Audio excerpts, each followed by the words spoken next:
Hey now, and welcome to Quantum Drive. I'm Rob. I'm Katie. And our ongoing mission is to discuss every episode of the Orville. Today we are talking about Season 2, Episode 10, called Blood of Patriots, which was written by Seth MacFarlane and directed by Rebecca Rodriguez. There are no new reviews this week, but if you'd like to leave us a review, you can go to Apple Podcasts, leave a 5-star rating, and write a review below. You can email us at quantumdrive@thegeekgeneration.com. You can follow us on Twitter at quantumdrivepod. You can join the Discord to chat with us at thegeekgeneration.com/discord. And if you'd like access to Mark's alternate one-sentence reviews, you can support the show on Patreon at thegeekgeneration.com/support. Before we get into the episode, Katie has trivia. I do. There's not a ton of trivia today, but I got some. The episode is called Blood of Patriots, which some people believe is a paraphrase quote from Thomas Jefferson. So it's inspired by that, which says, "The tree of liberty must be watered with the blood of patriots." It kind of makes sense, too, because Thomas Jefferson is a big patriot in the United States, so I could see where the tie-ins could be. The second fun fact is Orin. If you notice when he's getting examined by Dr. Finn, he's missing part of his right ear. In real life, apparently, he actually has a missing part of his ear, and the reason is because he was injured in the 1990s and lost part of his ear. Oh, wow. Yeah, I know they don't really reference it on the show, but since I found this fact, I was like, now I'm watching for it, and you can see like a missing part of his ear when he's being examined by Dr. Finn. It kind of suits his character. You could say that he was abused by Krill or something like that. Yeah, I thought, it does. It fits in with his storyline so well. Yeah. There's a couple guest stars. And speaking of Orin, Mackenzie Aston plays Orin Channing, who is Patty Duke and John Aston's son and brother to Sean Aston. Yeah, I actually knew that. Yeah. And Sean Aston, if you don't know, he played a very famous character in Lord of the Rings. I know Mackenzie best from a recurring character that he had on The Magicians. Oh, I've never seen that show, but I've heard it's good. Fantastic show. And he was great in it, too. Another guest star is Robin Atkin Downs. He plays a Krill detachment officer. And if you look at his body of work, he's done a lot of video game voice acting and has been in so many TV shows and movies. Yeah, his IMDb list is huge. It is. I was scrolling through it like, what should I cherry pick from it? I'm like, just if you're interested, Google him, go look at his IMDb and see all of the crazy and amazing things he's been in. Yep. Another actor is named John Fleck. He plays KTV. Yeah, the Krill ambassador. And so in this episode, he plays KTV, but he is portrayed... KTZ. KTZ. I was like, I know I'm messing up one of those. He plays several characters in the Star Trek series across the board. He's been Next Gen, Deep Space Nine, Voyager, and Enterprise. And in Enterprise, he played a very prolific role of a character called Silic. Yeah, that's another... I wouldn't even know what he was in all the other things, but to have someone that has been through TNG, DS9, Voyager, and that's crazy. He's been through 4 of the Star Trek series, which is pretty cool. And they're under makeup for this, so you wouldn't be able to recognize them, but it's really cool that they are a part of this. Yeah, I always love that. And so that's all the fun facts and guest stars for this episode. Okay. In the mess hall, a ceremony is being held to award Yaphet with the Sapphire Star for his heroism during the Kaylon conflict. Following the ceremony, Mercer is notified that he has an urgent call from Admiral Perry. Was it just me, or did it look like Yaphet was dirty? A little bit. That might be leftover Kaylon oil. Yeah, I was I can't remember. I'd have to go back and rewatch some of the first season. But it does look like Yaphet's a little more scarred, a little more grungy than he used to be. And I wasn't sure if I was just going a little crazy or if I was actually noticing that. And I was like, he was like fried inside of a Kaylon. So it makes sense. And I think it's kind of cool that he got recognized for what he did. We've said how many times he tends to get looked over. So it is nice to see him, get that recognition finally. Finally. And it's called a Sapphire Star, which I like that. I think it's got a nice ring to it. I do too, actually. Yeah. In his office, the Admiral informs him and Grayson that the Krill are ready to negotiate peace. Because of the undercover mission he and Gordon went on, along with his previous relationship with Talaya, Ed has been chosen to handle the signing of the Lockvi Pact, something the Krill use as a prelude to a peace treaty. The Orville will rendezvous with the Krill ship to meet their ambassador and secure the signing of the Lockvi. It is interesting that they got selected. It makes sense because of their track record, and they've had a lot of interaction with the Krill. Is that the whole thing with the Kaylon has bridged this gap now where the Krill are realizing that being affiliated with the Union is safer than them being alone. Yeah, we had talked about during Identity how we were wondering how this relationship with the Krill was going to progress. And I'm glad it's being addressed pretty much right away. It makes sense. It is interesting to me that the Krill are the ones initiating it. Mm-hmm.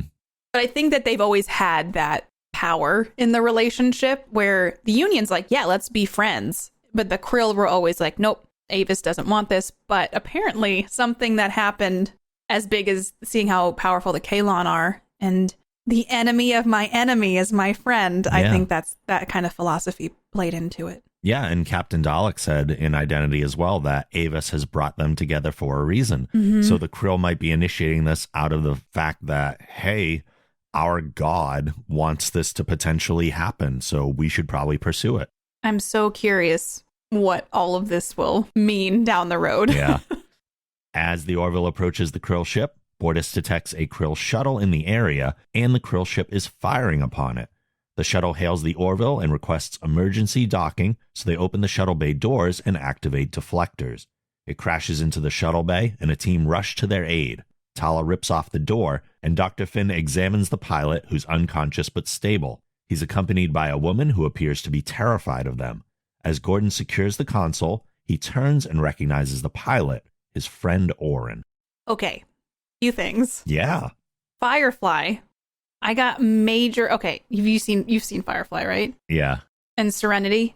Major, I think her name is Summer Glau. Yes, plays River. Yeah, big River vibes here. Yeah, I didn't even think about that, but good catch. Yeah, so when I was watching this, I love Firefly to no end. I was like, it just felt too similar to me a little bit in this, at least the moment. And I think it's just, the whole thing felt fishy to me right from the get-go. Just, something didn't seem right. And so I think maybe I was just unsettled by that. And then when Gordon recognizes him, it's like, oh God, what does this mean? But I couldn't get the Firefly thing out of my head. The whole time. I was like, this is like Firefly. Yeah. Yeah, no, I completely get that. Yeah. And it was a little unsettling, a little off. Something was a little amiss from the beginning. Yeah. And I always wonder how, from a storytelling perspective and the writers, like what they're doing to kind of plant those seeds in us to make us feel that way. Like, were we supposed to realize that something was off from the beginning, or were we supposed to buy into this from their perspective? It is something that I think it made me uneasy.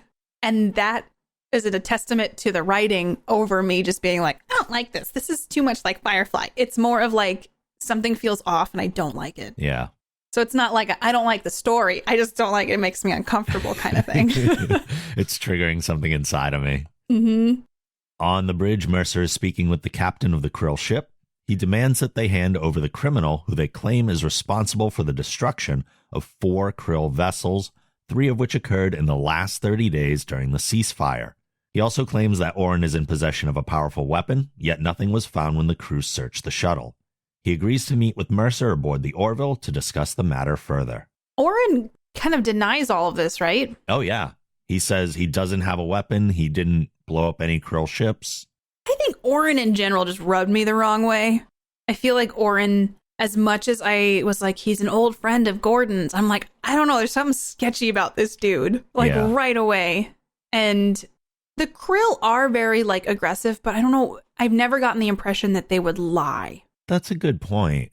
Like, I don't think that they'd be like, I'm going to make up this story so that you give me this. Like, I don't see, as problematic as the Krill are, I don't foresee them being like weaving tales to manipulate, because they have this like super religious structure in their life. Now, you know, to say like, what would they gain from saying this guy specifically blew up their ships? Yeah, what's the motivation? That was part of my issue too, is I couldn't side against the Krill here. I mean, I wanted Orin to be just Gordon's old friend who is a good dude. Yeah. That's not a good story though, but I didn't see a motivation from the Krill that would make me question what they were actually saying. So I wasn't sure what exactly the mystery was, like if someone was to be at fault here, or if there was maybe even a third party at play. So Orin shows up with his daughter, ?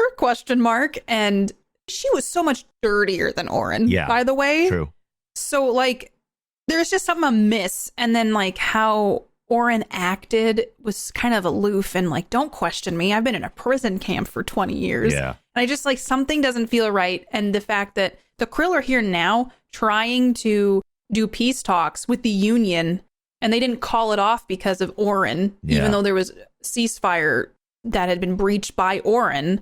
It's just, it already makes these uncomfortable peace talks more complicated by him being involved, and then trusting someone who used to be a Union officer to somebody who is a leader in the Krill government, I'm assuming, or the Krill. What would they be? What would they be? What would this group of Krill be? Yeah, representatives. Well, we know they have a captain, they have an ambassador. Yeah. So just as I guess the Federation had their ambassadors with which they reached out to other races, the Krill has their own ambassadors. I wonder how many Krill ambassadors there could possibly be, because this is not a race who's reaching out to anybody. So what were the ambassadors doing up to this point? I have a lot of questions, Rob. Yeah. As Ed and Gordon are walking towards sickbay, Gordon tells him how he and Oren were best friends from grade school through their time at Union Point. While they were stationed at Outpost 23, the Krill attacked and killed Oren's wife. Afterward, Oren and his daughter Lena disappeared and were assumed captured or killed. So my understanding is Gordon and Ed go way back too, right? They do, but not as far. Okay. Do you think there's any overlap with Oren? Oh, that's interesting. I'm going to guess no, because if that were the case, I feel like Ed would know of Oren. It doesn't seem like he's even heard of him. Yeah, because that was interesting to me because of how in the first episode of Orville, they meet and it's like they are buddies from back at school. Yeah. And so I was like, where did Oren fit into this puzzle? I guess they weren't always working together, so maybe it was after that, or they just had their paths cross at separate moments. Because I was surprised that Ed in general had never heard of Oren. I can headcanon that maybe by saying that what happened to Oren was so traumatizing to Gordon that he doesn't like speaking about it. Yeah. Well, he was captured. His wife, he thought, had died, but he thought the daughter was still alive. And that was one of the things, too, with Oren. He's so defensive. Yeah. Like, he's just not, I mean, in which I understand from like a PTSD standpoint, that makes sense. That fits the bill. Yep. To have anybody question you, and then maybe if you fly off the handle, it's not uncommon, especially if you've been in like an awful situation like a prisoner camp for 20 years. Might have a grudge. Maybe. Yeah. In sickbay, Dr. Finn revives Oren, who immediately asks about Lena. Claire assures him that she's resting in guest quarters, but won't speak or receive medical attention. Oren tells her that it's the result of how she was treated by the Krill, and she hasn't spoken in 12 years. That was weird. Because that also gave me Firefly vibes. Mm-hmm. River talked a little bit. True. But not a lot. So I was like, wait a minute, now she doesn't talk either? So, her hair reminded me of River.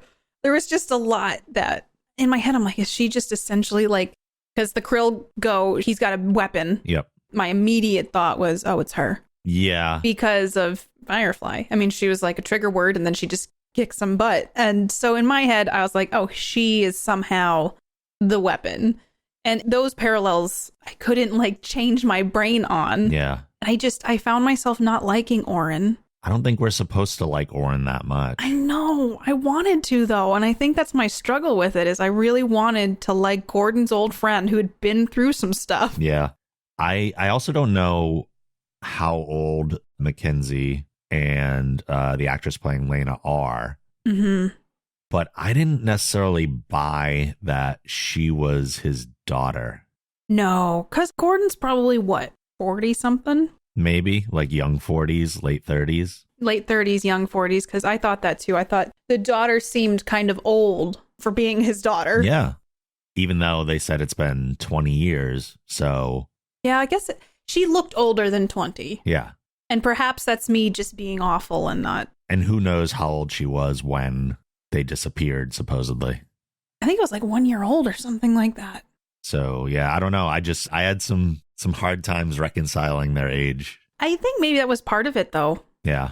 They are the epitome of, like, in real life, when you look for red flags, they are like the embodiment of that. So it's like, oh, this is a lesson that I can use in my real life too. Like, I can see how to apply and look for these red flags so that I don't end up in a situation like this. This is a learning episode. Mm-hmm. Mercer and Malloy enter, and Orin is happy to see his old friend. Before they can reminisce, Ed informs Orin that the Krill are demanding his return to their custody for violating the ceasefire. Orin claims to know nothing about the Krill ships or the ceasefire and tells Ed that he and Lena barely escaped from the Krill prison that they've been in for the last 20 years. All of it's just fishy. And then, like, of course, they're trying to negotiate a peace treaty. And the Krill are, we want him back because he's kind of like a prisoner of war. And then they're like, no, he's a Union officer. And it creates such a you're trying to set up peace with the Krill. And then now you have this silly, complicated situation. Yep. And it's like, what do you do? It just seemed like it made an already tense situation 10 times worse. Oh, yeah. The big drama of this episode is, hey, we're trying to settle a peace here or negotiate a peace here. Mm-hmm. And here's this bomb right in the middle of it, both literally and metaphorically. Yeah. It 100% is just a inconvenient timing of things. But we find out later he's just flying around blowing ships up with Enval blood. Yeah. There's just a lot. There's a lot that I think this episode makes me frustrated because I don't want to see Gordon in this situation. Always have sympathy for Gordon. Yeah. In the shuttle bay, the Krill detachment has arrived, and per Mercer's request, Tala is stalling to put them through needless boarding procedures. In his office, Ed is looking for evidence to corroborate the Krill's claims when Gordon comes in. As the two discuss the matter, Ed assures him that he has no intention of handing Orin over, but his sudden appearance couldn't have come at a worse time. Yeah, I agree. I think it's just trying to be sensitive. Like, this is my old friend, but, like, people can change in 20 years and you don't know what the situations are. Especially in a high-stress situation like being in a prison for 20 years with a race that they know to be pretty barbaric. Yeah. I just found myself asking, like, how'd he get out? How did they escape? Like, there was just so many pieces I wanted more information on. Yeah. That I don't think we ever really got an answer to, which is fine. So it's one of those things where I was left with more questions than I had answers, Yep. which is okay. But I think in this situation, I would have loved to have, like, a little more backstory. True. Also, the P corner is getting more use, so that's good. Coming back. That P corner is just like a permanent fixture now. Mercer and Grayson are meeting with the Krill in the briefing room, who continue to demand that Orin be turned over. Ed attempts to steer the conversation toward the peace talks, but the ambassador furiously insists that if the criminal is not turned over, there will be no peace. They're given 12 hours to make their decision. It's a lot of time. I can't tell if you're being sarcastic. 12 hours? No, I think that's more than enough time. In the same situation, have been like, you have an hour, 2 max. Like, we're not leaving. Mm-hmm. You could do something with the prisoner. We need to keep an eye on all of this. Yeah. I guess that is, I mean, to me, I'm like, that's not that much time, but this, in the same vein, what is enough time and is not enough time? So I just wish that he didn't show up and that the Krill, I think I would have been, from a story perspective, more interested in, this could be from my Next Generation days, the political talks between the Krill and the Union. I feel like I wanted to be more of a fly on the wall for that. Yeah. And I was like, can Orin just not fudge this up? Because I've been, like, I mean, from the first episode, the Krill are pitted against the Union. They're like you said, barbaric and have some crazy things that they've done and the stories that they've had on the Orville so far. So I think that in some ways, I know at this point it hadn't come up, but Gordon just kind of blindly being like, I'm trusting my old friend, was kind of frustrating to me. It's a little frustrating, but I get it, because those friends that you have from your early childhood, you can't form, like, you can make a lot of friends and you can have a lot of loyalty, but it's never going to compare with those people that you've had in your life for, like, my best friend has been my best friend since first grade. Yeah. Like, nobody's touching that. So it's hard for somebody to come in, if they were to, and be like, hey, I think your best friend from first grade is shifty. I'd be like, you get out of here. Like, I know him better than anyone. what if 20 years passed and you both had never seen each other or talked to each other? I would question it, but then he's basically my brother. Yeah. He's basically my brother. And when it comes to family, it doesn't matter how far or how long you're apart. As soon as you're back together, it's like nothing's changed. But I think that's also part of the problem, is that Gordon's mentality is that they're back together and nothing's changed. He's not seeing the new Oren. No, and there's, like I said, there's like very much PTSD and symptoms of traumatic things that have happened. Yeah. And I think Gordon does his best to like navigate that, but you can't. Like, that's something that has to be, I mean, did he just get out of a prison camp? That seems to be it. It seems like being aboard that Krill shuttle was the escape. Like, he just got out and they just got here. Okay. So that was something I wasn't like, but they hit 3 ships in the meantime. So their story is they just got out. Okay. But that wasn't the case. They got out. I think they end up saying later on, it's been like a little over a month to a little close to 2 months that they've actually been out. And within that time, they've hit 3 Krill ships. That alone, there's just things that I think I had a lot of stuff I couldn't headcanon. Okay. And so I think that was my holdup with trying to like navigate the episode myself. Sure. And I found myself craving more information. I get that. Yeah. There are certain things that are left out for one reason or another. Mm-hmm. In their quarters, Lena is playing Boladon discs while Oren and Gordon catch up. Gordon thanks him for saving his life and offers his condolences for his wife. Oren insists that the peace they're attempting with the Krill is a mistake and gets offended when Gordon says that peace could bring some meaning to his wife's death. I get that. There's some things that you just, I don't know. When someone's dealing with the death of a loved one, like, that's not really your place to say what would provide meaning and what wouldn't. Right. I get why Oren's upset. I get it. And this doesn't mean that he's handling it the right way. True. So that alone, I'm sometimes just, I myself, I struggle with the fact that Gordon doesn't seem to get that. Sometimes I feel like, and in this season especially, Gordon just comes across as a little immature at times, which I think fits the character really well. But I root for him so hard that I just want him to have good scenarios and good situations. It's almost because he's a little bit immature that we also root for him, because it's almost like he's a little naive and a little innocent. Yeah, I for sure sometimes just wish he's more assertive. Yeah. Or more questions things a little bit more. He's very trusting. That's the word I'm looking for. He's just and that's fine. That's not a bad thing. It's just, it's tough when you want someone to do good and you're like, no, just wait, hold on. Let's reevaluate the red flags here. This episode's about learning red flags, so let's talk about it. When someone is that trusting, you want other people to treat them right. Yeah. To kind of validate their faith in trusting other people. 100%, because like that's one of the things is like, he's a good person. Yeah. So you don't want to see bad things happen to good people or someone be manipulated. And that's essentially what this episode was watching Gordon be manipulated. Yeah. For the most part. Even so, this is, I think, a really great scene within the episode itself. Yeah. For one, I'm super happy to see another side of Gordon. Yeah. Because he's mostly served as comic relief. He gets those cheeky little one-liners every now and then. Yeah. But I'm really impressed with what Scott Grimes can do when they give him more. Yeah. We haven't got to see him kind of stretch this part of his acting muscle on the show so far. And Mackenzie Aston is fantastic here as well. And pretty much in the whole episode, really. Yeah.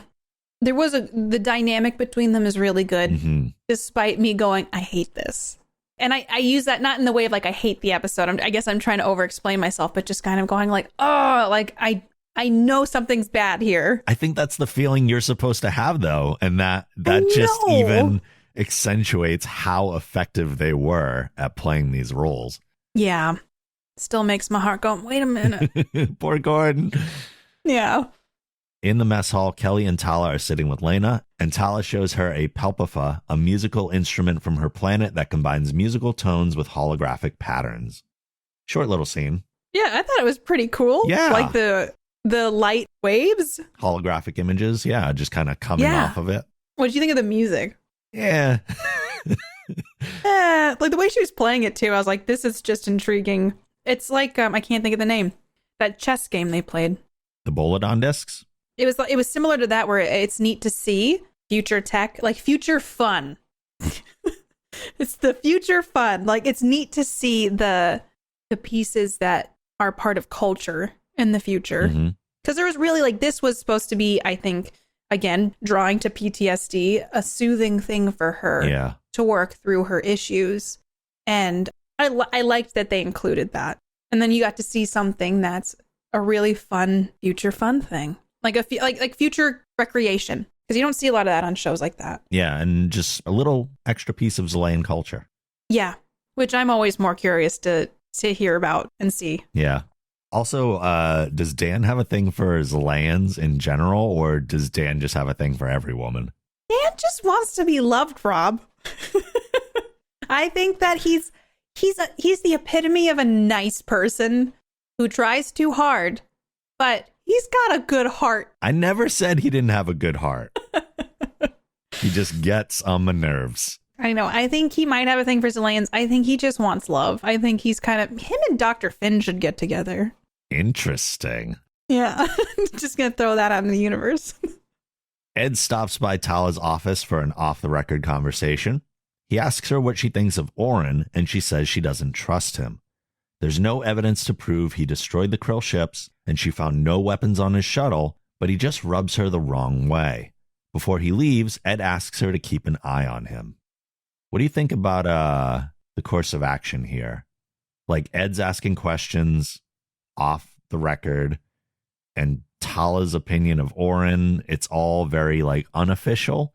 Is that something we support? I almost feel like it is official, though. Like, it's with ship security. Yeah. I think because it's Gordon's friend, it's trying to be handled more delicately, or maybe, like, Tala doesn't show up on the bridge like, oh, that Oren guy. I think maybe it's supposed to be on the down low. Maybe that's the type of security vibe we're going for. That feels more accurate to me, yeah. I don't want them to do anything. I think it's just being thoughtful of Gordon's feelings. Yeah. I don't trust him either, so I'm in complete agreement with them. Oren stops by engineering and starts snooping around an inventory area. He jumps as Tala asks him if he's looking for something and claims that he just got lost.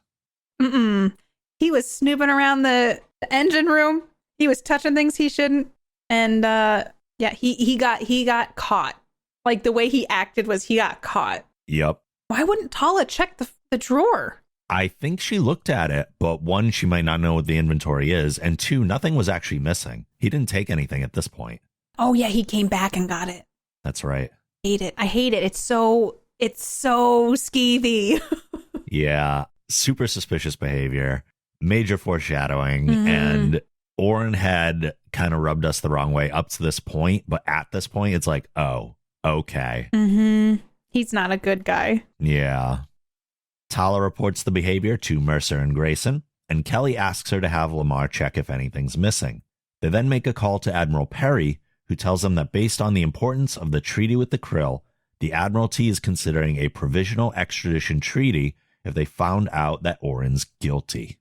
Makes sense. With what's at stake, yeah, it kind of does. Plus, they're only considering it if he's guilty. Yeah. So I don't think that's necessarily the wrong thing to do if this guy's out there blowing up Krill ships. Yeah, and then just as things unravel, it's very clear that, oh boy, just the whole way the episode ends too, there's just a lot here where they're trying to make peace with an entire race that they've been at war with for how long? Like, this is a huge thing they need to figure out. And they've been, at this point, dragging it out, and the Krill... I remember the part where Tala is kind of like reading off the regulations, making them pee in cups, and like, that would be so frustrating. Like, like, you don't want to do that. Don't put any barriers in between getting that peace treaty signed. They have to go pee behind a crate. Like, there's some stuff where it's like, maybe there's concessions that shouldn't have been made just to protect this person. I agree. Ed then meets privately with Gordon to ask if Oren has said anything to indicate that he may have violated the ceasefire, and tells him about the possible extradition. Gordon insists that Oren is a dedicated officer, but had admitted that he thought peace with the Krill was a mistake. When he says that he agrees with Oren, Ed accuses him of letting his friend get in his head, so Gordon angrily tells him that he's just jealous of their friendship. That was a low blow for no reason. It was. I guess I get it, but also, no. Like, I didn't get the impression from Ed at all throughout this episode that it's we go way back further, so I feel threatened. Yeah. I never got that vibe, and there wasn't really much interaction between Ed and Orrin. Also true. I also don't think Gordon was 100% sincere here, both in the fact that I don't think he thinks peace with the Krill is a mistake. I also don't think he thinks that Ed is jealous. No. I just think he doesn't have any other way to defend his friend, and he jumped to something that he thought he could use. It's like hurting someone with something you know will get under their skin. Yeah. And it's a way to take back control, I think. Yeah. Because I think at this point, Gordon may see some things in Orrin that aren't quite right. I agree. He's just in a really tough spot in this episode. Yeah. There's the peace going on between these two pretty much warring races. And at the same time, he's caught between like his two best friends. Mm-hmm. That's super stressful. Yeah. When Gordon tells Orrin about the extradition talks, Orrin suddenly shifts gears and asks him if he can acquire a shuttle so he can stop the peace talks, but he won't say how he'll do it. Gordon refuses the request, so Orrin lays a huge guilt trip on him. Now, you talked previously about how Lokar's guilt tripping and manipulation made you feel. Mm-hmm. How about this one? I hate it. I don't like this at all. Orrin is using his past wounds or past situations to manipulate somebody who cares about him. And maybe it's because he's been in a prison camp and it's just survival mode, but it doesn't excuse away that Gordon's been trying to help and he's using Gordon. Because when you find out later for a freaking suicide mission, yeah, that's not okay. No, that is... It's not. Bringing your friend on a suicide mission without telling him is absolutely 100% not okay. Not okay. Lamar notices that some quantum storage cells are missing from the area where Orrin was snooping around, but there's no actual quantum plasma missing, and there doesn't appear to be any of it elsewhere on the ship. Gordon is shown to be listening closely to the conversation, but doesn't speak up. He's just kind of doing that. I hear this behind me, but I'm not going to react to it because I know a little more than I should and I don't want to say anything. Yeah, it sucks because it's like I said earlier, you want Gordon to be successful, and it's just like, man, someone put him in this real crappy situation, and now he's trying to figure out what the right thing is to do. Yeah. Gordon stops by Tala's office and asks if she'd like to get a drink with him, not as a date, just to get to know her better. He orders the drinks from the food synthesizer and downs his immediately before telling her that Orrin asked him to steal a shuttle so he could stop the peace. He hasn't told the captain yet, but he's torn between betraying his friend of 30 years or betraying the ship and Ed. He asks her not to tell Mercer so that he can be the one. That whole conversation was really enlightening to watch. The fact that Gordon goes, I don't know what to do or what the right decision is. And then when Tala says, you've made your decision. Yeah. I was like inwardly cheering, like, yeah, because Gordon went to the security officer to tell her this. No matter what, it was going to be resolved. So he did inherently know what the right thing was to do. And he wasn't going for advice. He was going to figure out what to do, is how I felt. And so then they came up with a plan. And I think at that moment, I was like, when he said, let's get in a shuttle or whatever, after, I knew that it wasn't him betraying. It was that they had come up with a plan to handle this. Yeah. The episode does try to swerve us a bit to make us think that Gordon is siding with Orrin, but I don't think it necessarily worked on me either. No, I went, okay, they came up with something, which maybe that was the intent, so that we as the viewers knew. And you still don't know what's going to happen, but you kind of know inherently. Because it's not long before they reveal that there is an actual plan in place. Yeah. We next see Gordon walking through the halls with purpose before entering Orrin's quarters and saying, let's go. The two sneak into the shuttle bay, only to find Tala waiting there. Before she can stop them, Gordon pulls out a blaster and shoots her. They enter the shuttle and leave the Orville. Yeah, that's when I was like, yeah, they came up with some sort of situation here to kind of trap Orrin. Yeah, they wanted him basically to admit how he was getting all this done, which was the one thing they still hadn't figured out. I, again, have to praise Scott Grimes here, because when he's talking to Tala in the shuttle bay, he somehow managed to portray a slightly different version of Gordon who was acting. Yeah. So he was acting like someone that was more noticeably acting, but it was still subtle enough to where it wasn't a blatant, like, horrible performance. Yeah. That's a nuance that is very difficult to hit, I think. Would you have wondered if Oren would have picked up on that? Like if he started acting a little differently? Maybe, but I think that's how good the subtlety of it is. Yeah. It's enough to where I think it registers with us, but we could say it passes for normal Gordon behavior for other people who maybe haven't seen him in 20 years. See, that 20 years can make all the difference. It can. On the bridge, Bortus informs Mercer that the tracking device aboard the shuttle is working.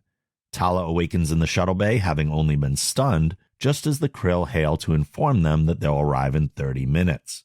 Gordon and Orn cloak the shuttle, and Orn orders him to set a course for the Krill ship. When Gordon asks what the plan is, all Orn says is, "Trust me." Boo! He's been so trustworthy up to this point. Ugh, I hate it. I hate it so much because it's like, I don't trust you. And the fact when it comes out that it was just a suicide mission, awful. Trust you. Trust me, you're gonna die? Yeah, trust me, we're gonna die here. And like, my cause is right. Like, it's any kind of radical view of something where you feel justified in what you're doing. But you don't bring unwilling participants into that. Yeah, at least tell him. He knows, obviously, that if he had told Gordon's not going to agree to this. No, obviously. So he knows in his heart of hearts, it's not the right thing. No. And it's not what a good friend would do. Nope. Tala goes to check on Lena and notices a series of syringe marks across her arm. She calls Dr. Finn to report to the Channing's quarters, but Lena puts a knife to her throat as she finally speaks. Tala throws her against a wall, injuring her and causing her to bleed yellow blood from her nose. When Claire arrives, she sees the blood and pulls Tala away before ordering for a force field to be activated around the quarters, along with a nitrogen purge. Did you notice that it was yellow blood? I did. I don't know why I didn't notice that. It looked orange to me, or like reddish orange blood, maybe. Well, yeah, like a yellowish orange. But here's the other weird thing, though. If the blood is yellow, why were the syringe marks red on her arm? I don't know, Rob. Maybe it's because they get irritated. Like, I don't know the science of everything, but... Well, what color would they have been? Like, I guess it wasn't noticeable to me that she had yellow blood. Like, to me, it looked like kind of... Something was off, but it just kind of looked like blood to me. And so the big reveal that she's an N-ball is kind of... I don't know, the fact that she had all these marks, why would they take it off her arm? That's an easy place to spot it, too. Yeah, it might have been the quickest place or the easiest place. We don't know Enval anatomy or anything. No. That's the other thing.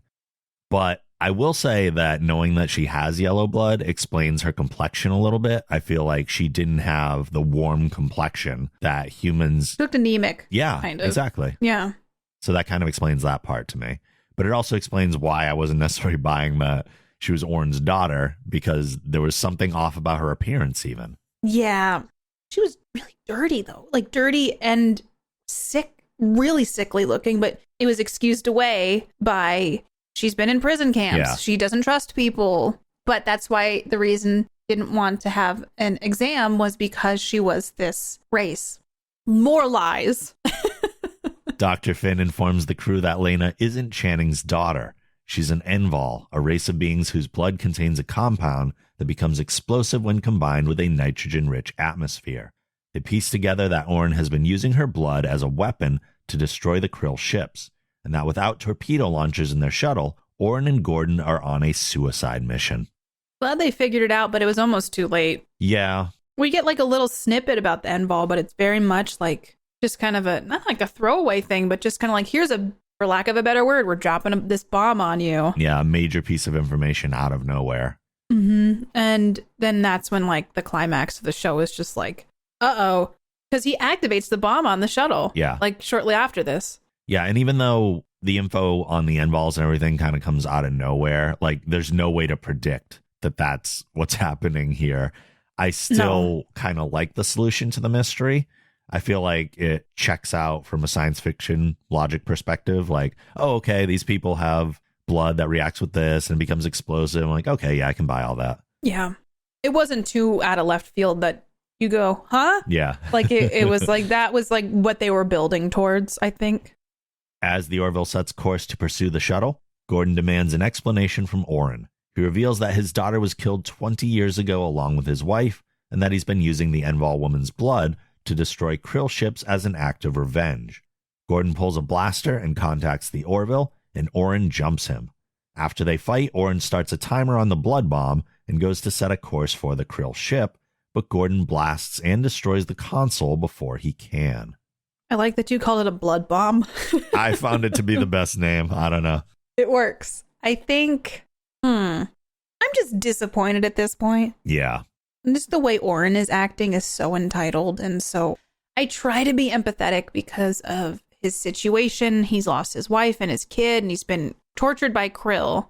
He's clearly mentally ill. It's just, it scares me and makes me sad that he dragged Gordon into all of it. Yeah, he's at a point of no return, clearly. Like, he's already started acting on his vengeance. And if he had gone about it alone, that's one thing. It's still not right, but at least at that point, he hadn't brought in an innocent person that we care about. So yeah, especially when you bring in someone that we've grown to love over all these episodes, it's just, he's almost a villain. Well, he is a villain to me. He has a rational point of view. Okay, maybe not rational point of view. He has an understandable point of view. Like, I get how he got to where he is, but still definitely villainous. Very much so. He's like the good guy who turned bad in all the Batman movies. Pretty much. Gordon grabs some spacesuits, but Orin refuses to put his on and abandon his mission. He steps into the shuttle's airlock and leaps into space as the shuttle explodes behind him, which sends him hurtling through space. Fortunately, it's not long before the Orville grabs him with a tractor beam. Nothing is more anxiety-inducing than seeing someone spiral through the blackness of space.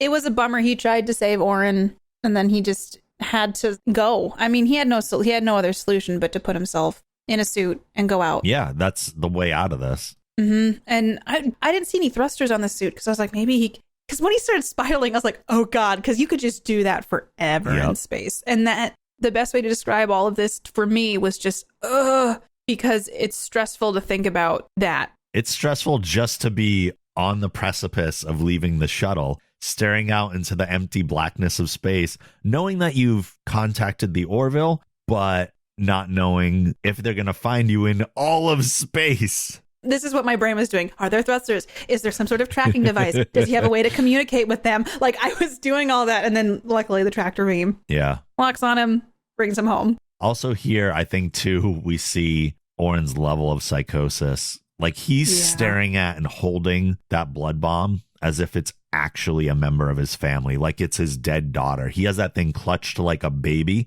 and he's not taking his eyes off of it. I know.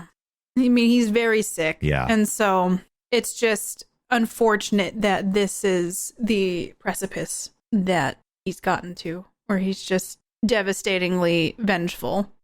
Back on board the Orville, Captain Mercer and the Krill ambassador both sign the lock-fi. Ed then stops by Gordon's quarters to offer his sympathies and admits that maybe he felt a little threatened by the friendship he had with Orin. Malloy reassures him that they're both rock solid, and the two then decide to grab a drink over stories about Gordon's old friend. I thought that was nice, but I never got the impression that Ed was jealous. I didn't either. Maybe it was just an olive branch. Yeah, I think it was a way to wrap things up a bit. And I thought it was a very nice gesture on Ed's part to be like, hey, let's go talk about your friend that you're clearly mourning. Even though I think Gordon's rationale of like, hey, Orin died a long time ago. Yeah. That guy, that wasn't Orin anymore. It's a way to justify it to himself, but I think Ed's going to help him through that process a little bit. Like, let's talk about the Orin that you do remember now. Gordon's going to have some of his own PTSD now.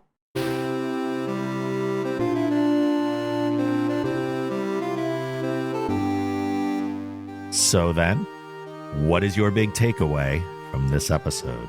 Sadness. I feel like I wanted to love this episode more than I do, but I think because it made me so uncomfortable for some reason, just the manipulation from Oren, wanting the peace treaty with the Krill to work out, the fact that someone would blindly take someone they once cared about into such an awful situation. I think the show was successful in making me feel that way. And I think that's maybe what the intent was. Yep. But I walked away being just kind of bummed.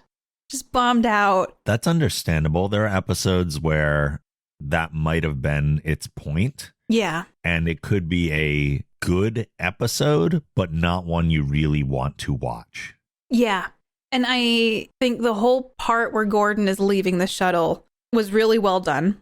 And it was very stressful. And I think this episode in general just made me think more about a lot of things that could apply to real life, like relationships and doing your duty, but also trying to be a good person. And there's just a lot of things that I think it brought up more than just it being like, oh man, they're in space and old friends come back and the Krill are like, it was just more, I think, emotionally raw than other episodes have been. And so I think my big takeaway was that it was a bummer because of this, what happened. But I think that made it effective. Okay. It was interesting. When this episode was coming up, I was kind of dreading it because I didn't remember it fondly. Mm-hmm. But now having watched it again, it is a better episode than I remembered. I was in the same boat. Yeah. Yeah. I was not looking forward to watching it because I think the first time I watched it, it also brought up those uncomfortable feelings. But I think that's a testament to the storyline and being like, oh, it's effective. Yeah, I think it's a good episode. I just have a hard time watching it because it is so good at what it's trying to do. Mm-hmm. I do think it still suffers a little bit, though, from following the epic scope that we saw in Identity, which would be hard for any episode to do. Uh-huh. So I think its placement also kind of hurts it a little bit. But I get going to doing an episode that's a little more emotional and internal than something else right after a big episode like Identity. Identity Part 1 and 2 are just epic. Yeah. Like, I think, like you said, nothing following that would have been... Like, can you imagine if they followed up Identity with something as equally epic? I don't think it would have been as effective. I agree. For Identity 1 and 2 then as well. Like I said, I'm really, really happy with what Scott Grimes got to do here. He got a lot more to do. And watching Gordon become more developed as a character was also pretty great. Like, we haven't gotten a lot into his background at all. Yeah. And he has been, like we said, kind of the comic relief one-liner type guy. But seeing a little more of that backstory and a little more depth for him was really, really nice. He's gotten a lot more action this season. And it's been, yeah, like you said, it's been really nice to see his growth and also get more insight into him as a person versus just making quips on the bridge. Yep. And if Identity was about the ability to adapt and change, this episode feels largely about the reverse. It's the difficulties that come with achieving peace when there are people who are locked into one mindset and lack the ability to deviate from that point of view. Yeah. It's like that radical thought process where there's not a logical point of view that they will understand. Right. It's hard to watch. It's tunnel vision. Yeah, it's hard to watch and it's frustrating. And I think that's what makes the episode so difficult to rewatch if you like think about going back to it. Like, I don't think this would be an episode that I watch a lot. Yeah. But I can appreciate it for what it is. Same. Before we go, we have one more thing to do because Katie's husband, Mark, is also a big fan of the Orville and always leaves us with his one-sentence review.